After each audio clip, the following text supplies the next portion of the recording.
Hitler's biggest blunders. When the cracks in the Third Reich began to show, it's 1941, and Adolf Hitler seems unstoppable. Across Europe, the Nazi war machine rolls on, crushing resistance. For millions of Germans, Hitler isn't just a leader. He's a symbol of strength, destiny, and renewal. Hess, the man who brought Germany back from humiliation and despair. Victory after victory has lulled the public into a dangerous sense of security. The horrors of World War I feel like a distant memory, and many believe the new war will end just as quickly as it began. But behind the grand parades and the triumphant headlines, something is starting to shift. The image of unity and brilliance within the Nazi leadership is beginning to crack. Whispers of internal conflict, doubts, and growing pressure are surfacing, hidden from the public eye, but spreading. Then, Hitler makes a decision that will change everything. Convinced of his invincibility, he launches a campaign so bold and so risky that even his closest generals express concern. It will become the greatest mistake of his military career. So what was this fateful decision? And why did no one stop him? This is the story of how Nazi propaganda began to unravel, how reality started to pierce the carefully built illusion, and how Hitler's grip on power slowly began to falter, long before most people realized it. 1. The mysterious mission of Rudolf Hess. Cracks in the Nazi leadership. In the early summer of 1941, an extraordinary and puzzling event unfolded across the skies of southern Scotland.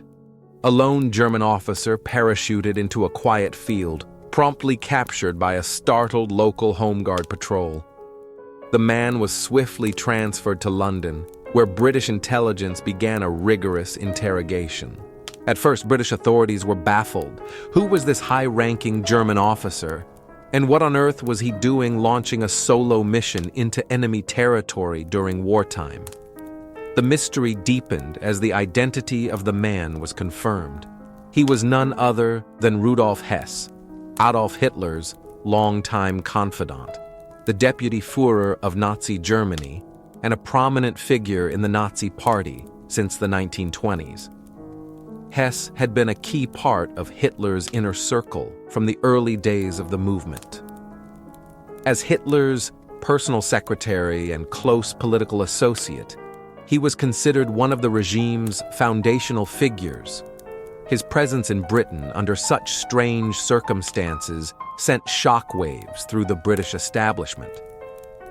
As the initial disbelief faded, the details of Hess's astonishing story began to emerge.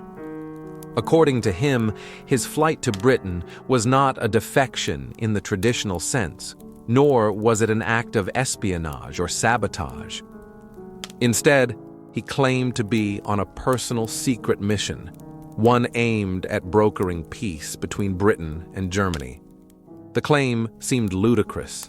British officials were understandably skeptical, even amused. To many, the very notion that a senior Nazi leader would attempt a one-man peace mission without the knowledge or approval of Hitler was beyond belief.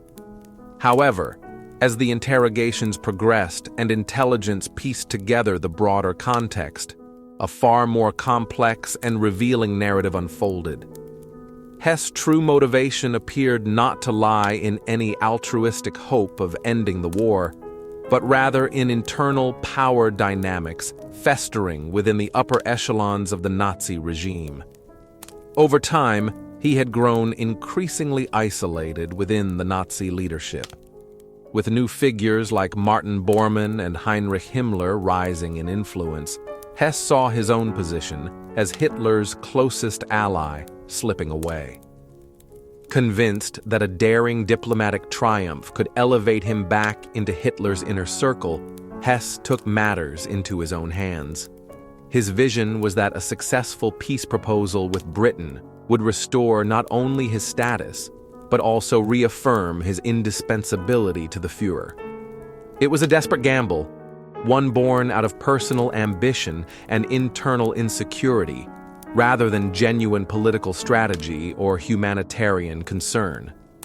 In reality, his mission had more to do with personal redemption than the cessation of global conflict. Back in Germany, the news of Hess's flight reached Hitler through a letter Hess had left behind. The Führer was reportedly apoplectic. He summoned his closest aides in a fit of rage, furious not just at Hess's unauthorized actions, but at the profound embarrassment it represented for the Nazi leadership. Never before had such a high-ranking Nazi broken ranks so publicly. The scandal posed a serious threat to the image of a unified, disciplined leadership that the Nazi regime had so carefully cultivated. It was a breach of loyalty and control that Hitler could neither ignore nor easily explain away. The monumental task of controlling the narrative fell to Joseph Goebbels, Hitler's trusted minister of propaganda. Goebbels had long exercised an iron grip over the German media, shaping public opinion and shielding the Nazi elite from scandal. However, this situation was unlike anything he had faced before. Hess' defection was a PR catastrophe, and Goebbels needed a strategy to contain it quickly and decisively. Goebbels' solution was to portray Hess as mentally unstable, a man who had succumbed to the immense pressures of leadership and had acted irrationally. According to the official narrative pushed through German radio, newspapers, and public announcements, Hess's decision was not the result of disloyalty or internal division, but of a psychological breakdown. He was, in essence, a tragic figure who had cracked under the weight of his duties. By reducing Hess to a lone, unwell individual, the Nazi leadership sought to frame the event as an unfortunate but isolated incident. But not everyone was convinced. Across Germany, ordinary citizens struggled to reconcile this explanation with what they knew of Hess, a man who had been at Hitler's side for 2 decades and who had never shown signs of mental fragility before. The question lingered in the minds of many. If the deputy Führer was truly insane, how had he remained in such a powerful position for so long? The story Goebbels spun may have helped maintain a semblance of control, but it could not fully repair the cracks now visible in the Nazi leadership's facade. Although the immediate scandal passed without further defection or mutiny, the damage to the regime's image was profound. Hess' flight had, for the first time, publicly exposed the rivalries and fractures at the heart of the Nazi command. Beneath the polished exterior of unity and ideological cohesion lay a cauldron of jealousy, ambition, and personal vendettas. The carefully curated illusion of an unshakable Nazi hierarchy had been shattered, replaced with the growing realization, among both allies and enemies, that the Nazi leadership was anything but monolithic. This moment marked a turning point.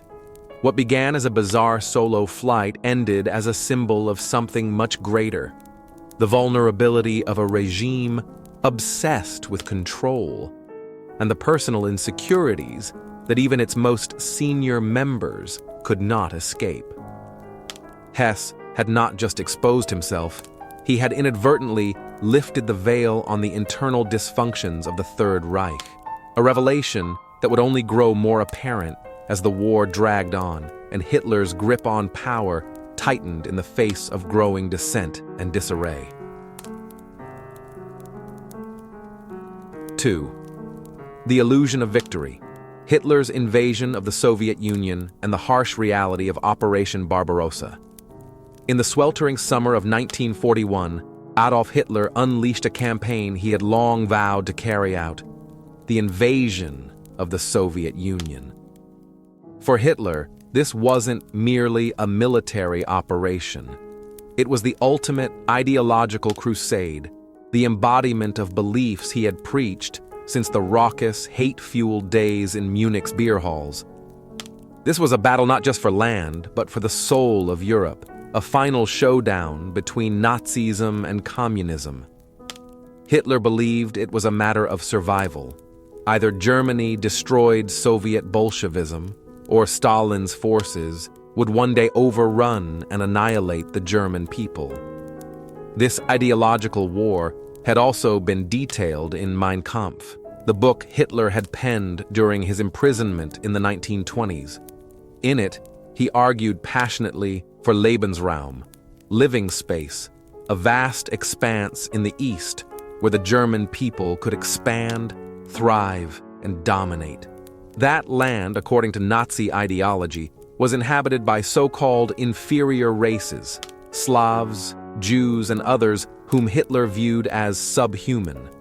Conquering these territories was, in his mind, not only a geopolitical necessity, but a biological imperative. Operation Barbarossa, as the invasion was called, began with brutal efficiency. German troops surged across the Soviet frontier with astonishing speed. In a matter of weeks, they covered hundreds of miles, capturing territory at a rate no one had foreseen. Soviet forces, disoriented and overwhelmed, crumbled under the pressure. Over 1.5 million Red Army soldiers were taken prisoner in the early stages of the campaign. It seemed, to both the German public and military high command, that Hitler had delivered yet another lightning war, a blitzkrieg on an unimaginable scale. In Germany, the mood was jubilant. Only months earlier, the Führer's reputation had been shaken by the strange and embarrassing Hess affair, in which Deputy Führer Rudolf Hess had flown solo to Scotland in a bizarre bid for peace negotiations. Now, with the Soviet Union seemingly on the verge of collapse, that blemish on Hitler's prestige was erased. To the German people, he appeared once more as the master strategist, the prophet delivering on his promise of swift and total victory. In a triumphant speech that autumn, Hitler proclaimed that the Soviet Union was finished. Russia is destroyed and will never rise again, he declared with absolute certainty. He believed, as did much of his inner circle, that the war in the East was all but won. But this illusion of victory would soon dissolve in the face of an adversary more formidable than any they had encountered before: the Russian land, its people, and above all, its merciless winter. By late 1941, the tide began to shift. The Soviet Union, instead of collapsing, rallied. Drawing on its vast manpower reserves and deep patriotism, the Red Army began to regroup and resist. The German generals, once confident, grew increasingly alarmed.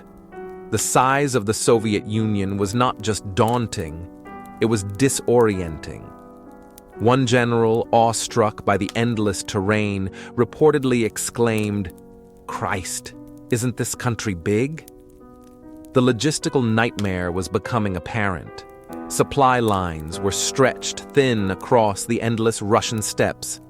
Vehicles broke down. Fuel and food ran low. Hitler, however, refused to acknowledge these mounting issues. Obsessed with advancing, he constantly pressured his generals to push forward faster. From Berlin, he micromanaged operations, calling commanders daily to demand impossible timetables. But wars cannot be waged on willpower alone. Logistics, not ideology, determines the limits of an army's reach. Then came the Russian winter, a force of nature that no amount of fanaticism could overcome. As the temperature plunged to 32 degrees Fahrenheit, German machinery froze solid. Fuel turned to gel inside engines. Soldiers found themselves unable to urinate outside without risking frostbite. The ground, frozen to a depth of 5 feet, turned every movement into an ordeal. Fires to cook food were dangerous, as smoke could give away positions to nearby Soviet troops. The best sustenance many could hope for was raw horse meat, devoured cold and in darkness. Hitler's war machine, which had seemed invincible just weeks earlier, now stood paralyzed in the snow outside Moscow. With supply routes crumbling and morale plummeting, German forces were forced to retreat for the first time. It wasn't a full withdrawal, but a tactical fallback that signaled the end of the illusion. The quick victory Hitler had promised was now a fantasy. Back in Germany, the mood darkened. People had been told the Soviet Union would fall in 6 weeks. It had now been over 5 months. The war, once a symbol of German might and ideological purity, was revealing itself as a brutal, grinding contest of attrition. The failure to conquer the Soviet Union quickly marked a turning point in the war, both militarily and psychologically. The myth of Hitler as a flawless strategist began to crack. His refusal to heed the advice of his seasoned generals, his underestimation of Soviet resolve, and his complete ignorance of the Russian climate all contributed to the unraveling of his plans. Operation Barbarossa would continue, dragging on for years and costing millions of lives. But its initial phase, so full of delusional confidence and ideological certainty, ended not in glory, but in the snow and mud of a frozen wasteland. In the end, Hitler's dream of swift victory in the East collapsed under the weight of its own ambition. What had started as a campaign of conquest and racial domination became a catastrophic miscalculation, a chilling reminder that in war, hubris is often the greatest enemy of all. 3. The illusion of triumph. Hitler's propaganda mirage and the road to catastrophe. Imagine for a moment the flickering light of a cinema projector, casting shadows on faces transfixed in awe. The year is 1941. The war rages across Europe, but in the darkened theaters of Nazi Germany, another reality unfolds. One carefully crafted, meticulously edited, and powerfully deceptive. It is not truth that the people see, but a vision engineered by the Third Reich's master manipulator of perception, Joseph Goebbels. He did not merely disseminate propaganda, he wove it like a spell. Goebbels' machinery of illusion had once again roared into motion, purring with the slick confidence of a director who knows his audience too well. His latest production? A dazzling narrative of unstoppable German victory in the East. On screen, soldiers march triumphantly through blizzards, smiling, resilient, routing the Russian enemy as if in a ballet of military genius. The air shimmered with victory, but it was a lie. These weren't just newsreels. They were cinematic rituals of control. Rousing orchestras played beneath montages of tanks rolling through snowy fields. Every scene choreographed to ignite the soul, every line voiced to suppress doubt. Goebbels ensured that these visual affirmations of triumph were not optional entertainment. They were mandatory feasts for the eyes. He had built entire companies of filmmakers who followed troops to the front lines. With camera in one hand and rifle in the other, they captured carefully selected moments of German superiority, of valor, of control. He urged them forward, ever closer to the flames of combat, hungry for dramatic footage that would mesmerize the homeland. The Führer, far from the scorched fields of the Eastern Front, was shown as a strategic genius, a modern-day Caesar guiding history with his iron will. But it was all a mirage. The Soviet winter was devouring the Wehrmacht's strength. Supplies were dwindling, morale was thinning, but none of that bled into the newsreels. Goebbels made sure of it. Yet propaganda is only powerful when it is believed, and Goebbels was obsessed with belief. To test the pulse of his enchanted public, he devised a sinister system. Spies were dispatched across Germany, not in pursuit of secrets, but of whispers. In train stations, cafes, and public squares, they eavesdropped, recorded, and reported. The mood was upbeat. The people cheered. Goebbels smiled. His illusions were holding. There was a cinema in every German town, even in villages nestled far from the thunder of artillery. And within those walls, under the golden glow of the projector, the German people were swept away by spectacle. They believed their sons were winning, that the war was righteous, that Hitler was infallible. Both Goebbels and Hitler adored the cinema. They saw its potential not just to entertain, but to seduce. Goebbels cast actors, edited scripts, dictated scenes. Hitler watched avidly, often multiple films in one sitting. He believed cinema was the artery through which ideology could enter the bloodstream of a nation. And then, from across the sea, came the tremor that would shatter the illusion. December 7th, 1941. Japanese aircraft thunder across the skies of Hawaii. Pearl Harbor erupts in flame and steel. The U.S. Pacific Fleet, caught unaware, reels under the unexpected assault. The next day, America declares war on Japan. For Hitler, this moment brims with peril and promise. The Reich had not struck the Americans. He could wait, let the Pacific burn, let Japan and the U.S. fight their distant war. But alliances whisper, and Hitler listens. Here stood a crossroads. Down one path lay patience, down the other peril. But Hitler, enamored with grand gestures and driven by delusions of supremacy, stood alone in decision. His inner circle offered no serious resistance. The debate was brief. The die was cast. On December 11th, 1941, Hitler declared war on the United States. It was an act of hubris so profound, so rash, that history would mark it as his gravest mistake. America, with its vast industrial might and boundless manpower, was not the fractured, weak democracy he imagined. Hitler viewed the U.S. through a lens of contempt. Racially impure, culturally decadent, militarily soft, he believed they lacked the will to fight. He was wrong. In truth, America was a sleeping titan.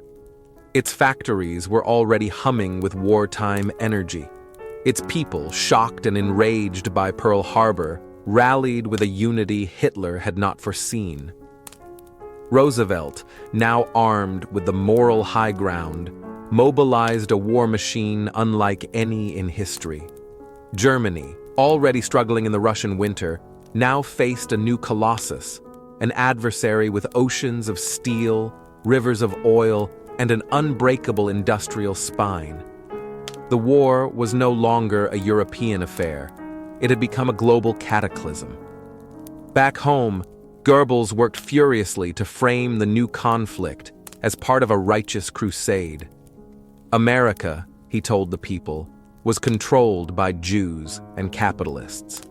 Their entry into the war was proof of a vast conspiracy against Germany. But the cracks were forming. The footage was harder to film, the victories harder to fake. German soldiers were dying in the snow. Russian resistance stiffened. Supplies faltered. The Red Army began to push back. And now, across the Atlantic, American ships and bombers were coming. Goebbels could no longer mask the truth forever. The spell would soon break. And Hitler? His image as a brilliant commander would unravel under the weight of his decisions. He had underestimated the Russians. He had underestimated the Americans. And in doing so, he had sealed Germany's fate. The war that had once been his triumph would become his tomb. This tale of manipulation, arrogance, and fatal miscalculation serves as a chilling reminder. Propaganda can manufacture dreams, but it cannot alter reality. And when illusion collides with truth, history is made not by the most convincing lie, but by the consequences of belief. Let this chapter echo across time, not as a tale of conquest, but as a warning. When power is wielded without humility and truth is sacrificed for spectacle, destruction is never far behind. 4. The turning tide, Hitler's gamble, Germany's descent, and the illusion of invincibility. In the dim corridors of power and the quiet tension of early December 1941, the German Reich teetered on a precipice, though few dared say so aloud. To many in Berlin, the war had begun as a storm of swift victories, a cascade of dominance that promised a bold and unchallengeable future. The Führer had painted it with the brushstrokes of myth, a righteous, triumphant campaign that would crown Germany as the true master of Europe. But that illusion, so meticulously crafted, was beginning to warp. It began with a decision, one both momentous and self-destructive. In a burst of strategic overconfidence, Adolf Hitler declared war on the United States, an action that would soon prove to be more than just another chess move on the board of geopolitics. It was a signal, a thunderclap heard across Europe, that this conflict was not a brief eruption, but a cataclysm stretching into an unknown future. And within Germany itself, the aftershocks were immediate. Whispers filled the cafes, jokes turned bitter in dimly lit bars, and the weariness of the people began to show behind their forced smiles. There were cynical asides muttered in corners. 12 years? I only signed up for the first one. Even within the iron shell of Nazi propaganda, cracks were forming. Morale was slipping through fingers like dry sand. German informants reported growing unease in conversations overheard from ordinary citizens, a disquiet brewing beneath the surface that even fear could no longer fully suppress. But Hitler, ever the self-appointed prophet and savior, sought not just to command armies, but to control reality itself. In a rallying speech to Nazi regional officials, he laid out his new prophecy. The war, he insisted, would remain short. Victory was still certain. The East would be conquered, its vast land and labor drained for Germany's gain. He painted a vision of a golden future rising from a blood-soaked present, a future where Germany would be rich, invulnerable, and eternal. He did not just lead, he declared himself the military genius of his time, greater than Napoleon, more fated than Caesar, more cunning than Frederick the Great. And for a brief, flickering moment, it seemed the Mirage might still hold. As spring 1942 dawned on the Eastern Front, the might of the Wehrmacht surged once more. The German Sixth Army drove deeper into the Soviet Union, reaching the industrial city of Stalingrad. Situated on the banks of the mighty Volga River, the city was both symbol and stronghold, a gateway to the Caucasus and its oil, and a namesake of the Soviet leader himself. The siege began with confidence. Soviet forces were driven into a sliver of territory, clinging to survival on the river's edge. The war here became something else entirely, not sweeping tank battles or aerial supremacy, but savage, suffocating street fighting. Buildings became fortresses, sewers turned into battlefields, snipers haunted rooftops like wraiths. For every block gained, thousands perished. There was no front line, only a chaotic maze of shattered walls and frozen corpses. To fight in Stalingrad was to descend into the madness of war's raw core. It was a nightmare of fire and ice, blood and brick. A German soldier recalled the horror. You could not even defecate in peace. If you moved from your position, a sniper's bullet would find you. The lice were everywhere, and you starved next to your dying comrades. Still, Hitler remained obsessed with capturing the city. In his mind, to yield was to admit failure, something he could not allow. And for a time, the Germans seemed to press forward. Then came the shift, sudden, sharp, and devastating. In November 1942, the Red Army struck with stunning precision and speed. With a pincer movement that enveloped Stalingrad from north and south, Soviet forces encircled the German Sixth Army entirely. The trap was closed. Cut off from supplies, communication, and reinforcements, more than 250,000 German soldiers were left stranded in the frozen ruins. Their desperation mounted as rations dwindled and bullets ran dry. The cold was merciless. The landscape itself became an enemy. German troops ate what they could find, sometimes resorting to horse meat or worse. Morale collapsed into despair. They pleaded for retreat, for rescue, anything but the slow death they now faced. Back in the Wolf's Lair, Hitler's massive bunker complex hidden in the woods of eastern Poland, the Führer was faced with a terrible truth. His generals implored him, order a retreat, save what remains. But Hitler was unmoved. To retreat was to betray his myth of infallibility. German soldiers, he declared, would fight to the last man. No other option was acceptable.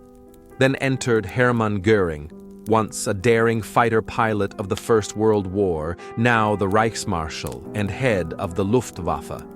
He pledged a miracle, that the trapped army would be supplied by air. Göring's word still carried weight. To the German people and to Hitler himself, he remained a symbol of strength and competence. The Luftwaffe, after all, had helped conquer most of Europe. But Göring was no longer the man of legend. Morphine dulled his judgment. Opulence and corruption consumed him. While soldiers starved in Stalingrad, Göring reveled in stolen art, filling his country estate with masterpieces looted from Paris, Warsaw, Amsterdam. He fancied himself a cultured aristocrat, commissioning operatic performances, collecting objects d'art, and managing a black market empire from the shadow of Hitler's empire. And his grand plan for salvation was a fantasy. The Luftwaffe simply lacked the capacity. While the army required 800 tons of supplies daily, the actual deliveries barely reached 100. Planes were few, fuel scarcer, and Soviet fighters relentless. The air bridge turned into a death trap. A German soldier later wrote bitterly, "We lived on one piece of bread between 8 men and a single sip of warm water. We prayed for an end." By January 1943, the writing was carved in ice and blood. Starving, outgunned, surrounded, the German Sixth Army broke. Against direct orders, its commanding officer surrendered. Nearly 100,000 German soldiers marched into Soviet captivity. Only a fraction would ever return. Among them were 24 generals, an unprecedented humiliation. The news struck the heart of the Nazi leadership like a dagger. At the Wolf's Lair, Hitler erupted. The man who had built an empire on the myth of destiny and domination now faced the first undeniable symbol of failure. Stalingrad was more than a lost battle. It was a reckoning. The illusion was shattered. Germany, once the predator, was now bleeding prey.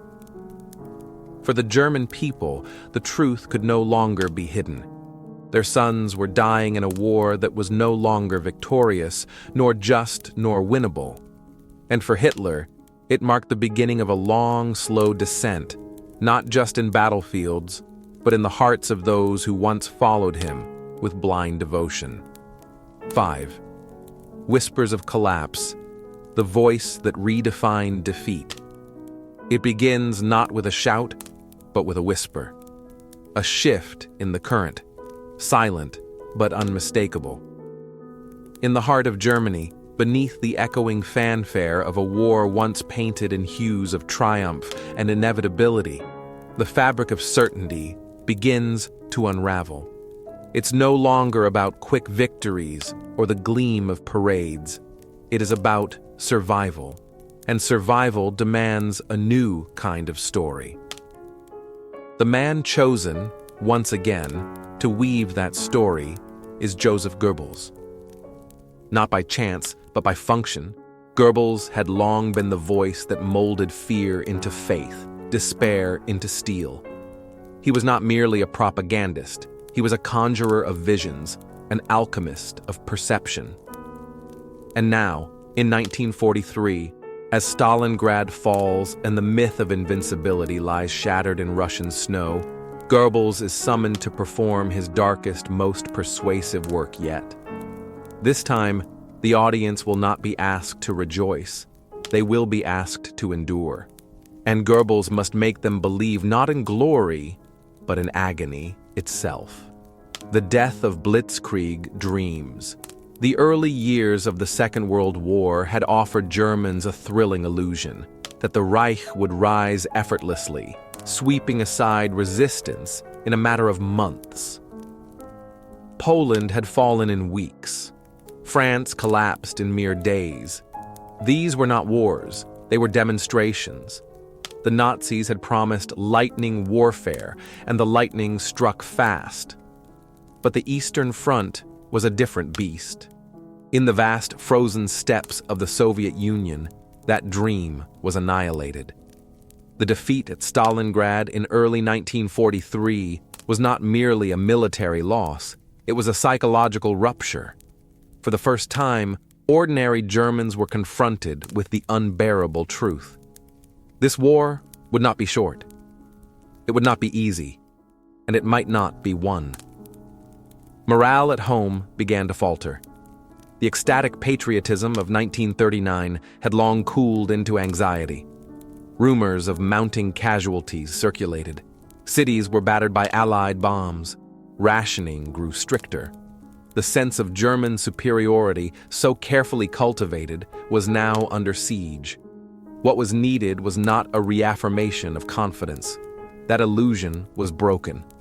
What was needed was transformation. Enter the prophet of suffering Goebbels, attuned to the pulse of the nation, recognized the moment instantly. It was not a time to promise peace. It was a time to reframe pain.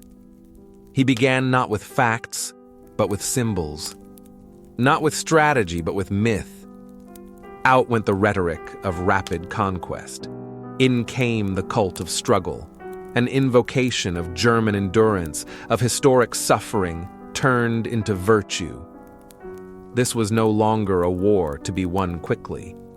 It was a crucible, and only a chosen people, forged in hardship, could emerge from it stronger than before. This was more than a shift in propaganda. It was a recalibration of national identity, and the world would hear it.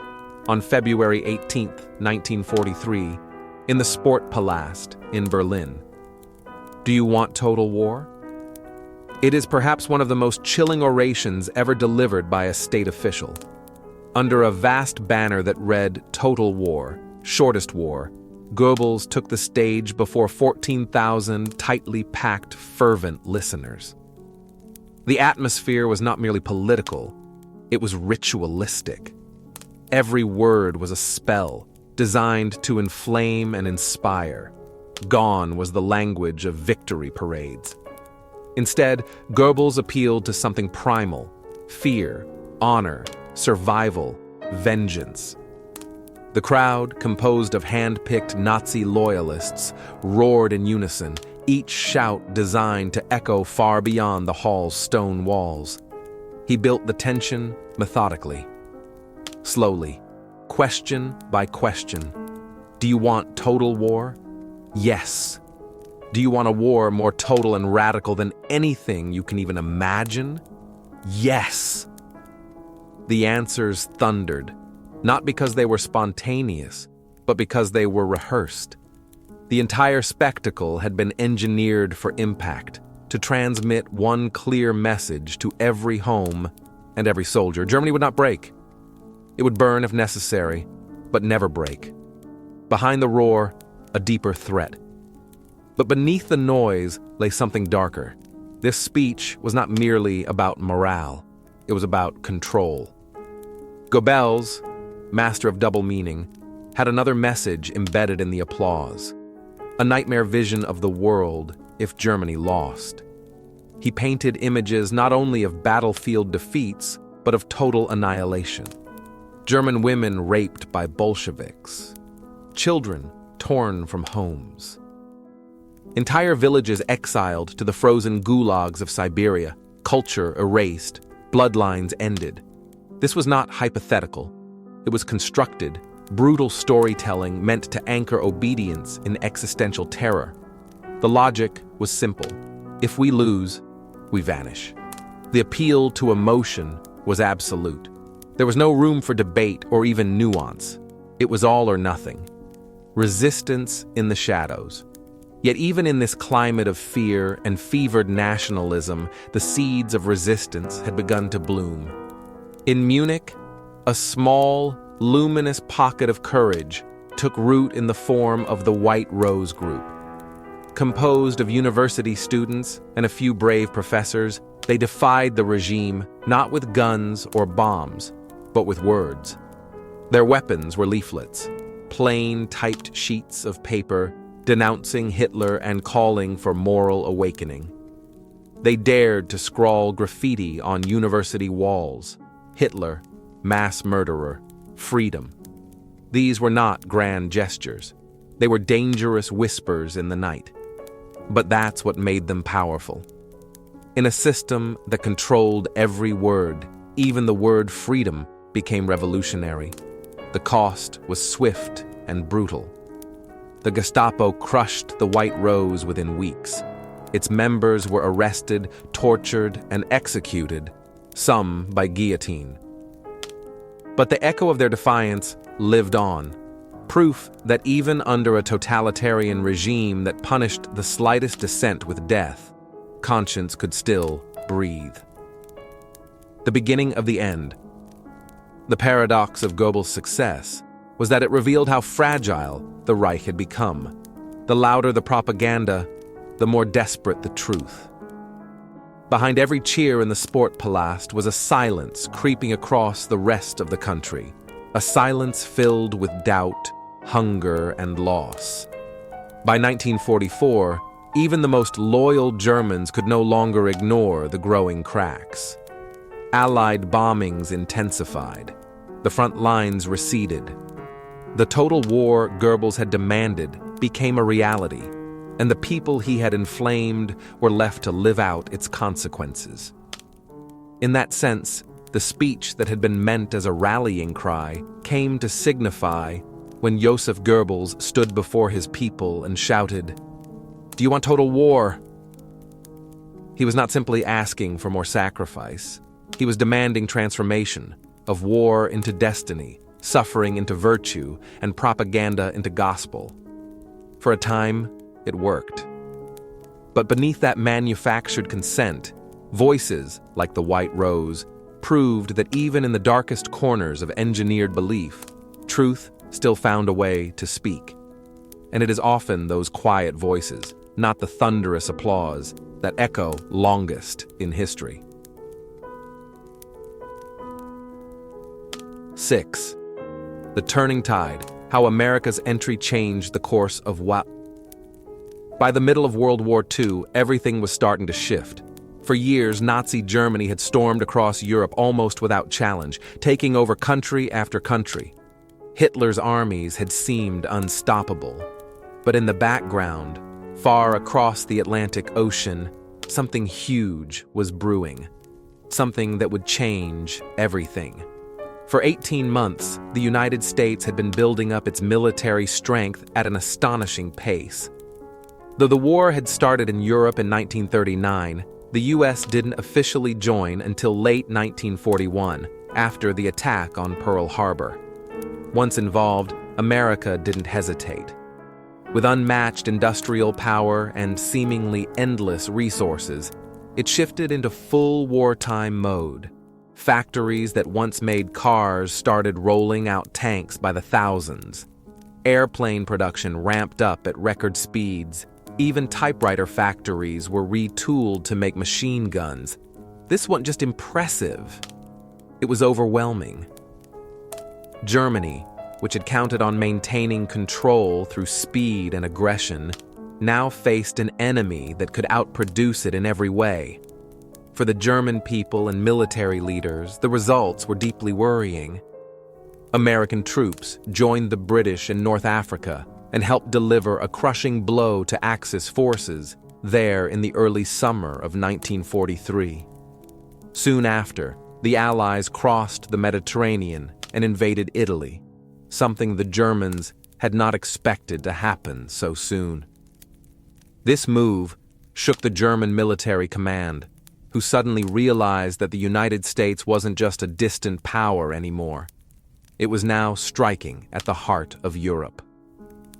This was also a major blow for Hitler personally. He had long dismissed Americans as weak and undisciplined, but now they were storming into what he once thought was his soft underbelly, Southern Europe, and they were winning. Then came a moment that stunned the world: the fall of Benito Mussolini. In a dramatic turn of events, the Italian dictator, one of Hitler's closest allies, was overthrown by his own people. Italy's new leaders quickly began looking for a way to surrender to the Allies. Hitler, staying at his military headquarters known as the Wolf's Lair, was horrified. He had relied on Mussolini and considered him both a loyal ally and a personal friend. The collapse of the Italian fascist regime hit him hard. Desperate to keep control, Hitler ordered German troops into Italy. But this meant spreading his forces even thinner than before. At the same time, the Eastern Front in Russia was still demanding massive amounts of resources and men. And with American and British forces pushing through Southern Europe, the German army was now being stretched in 3 major directions, all at once. If that wasn't bad enough, the skies above Germany were now filled with the distant roar of Allied bombers. Starting in early 1943, air raids over German cities became more frequent and more devastating. These weren't just symbolic attacks. They destroyed factories, railroads, and homes. Civilians lived in fear, not knowing if the next night would bring another round of bombs. One of the most horrific attacks came in August 1943, when the city of Hamburg was hit by a series of bombing raids so intense that it created a giant firestorm. Entire neighborhoods were reduced to ash, and at least 40,000 people lost their lives. This event shocked the German population and showed just how vulnerable they had become. In response to the growing chaos, Hitler made a dramatic and chilling change to his government. That summer, he appointed Heinrich Himmler, head of the feared SS, as the Minister of the Interior. Himmler was known for his loyalty to Hitler and for being one of the most extreme figures in the Nazi regime. His promotion signaled a clear shift in Nazi strategy. Instead of trying to win the people's support, Hitler would now rely on fear and repression to maintain control. This turning point, marked by military defeats, the loss of key allies, and the increasing suffering of civilians, was a sign that Nazi Germany was no longer on the offensive. The war was beginning to close in on them, and for the first time it was clear the decision to go to war with America had been a catastrophic mistake. Hitler, a symbolic symbol, is now only his own shadow. Behind the cold walls of the deck, he trembled, tired, and depends on the medicine to maintain alertness. Outside, a whole nation still blindly believes in a savior that has no longer exist. But then, the truth cannot be hidden forever. As the war gradually turned to an end, when the defeats rushed down, the German people would eventually face the horrific truth that they have trusted a collapse from within. And that moment will change everything. If you find this story fascinating, do not forget to like the video and follow the channel to not miss the sequels. We have a lot of historical secrets that have not been told.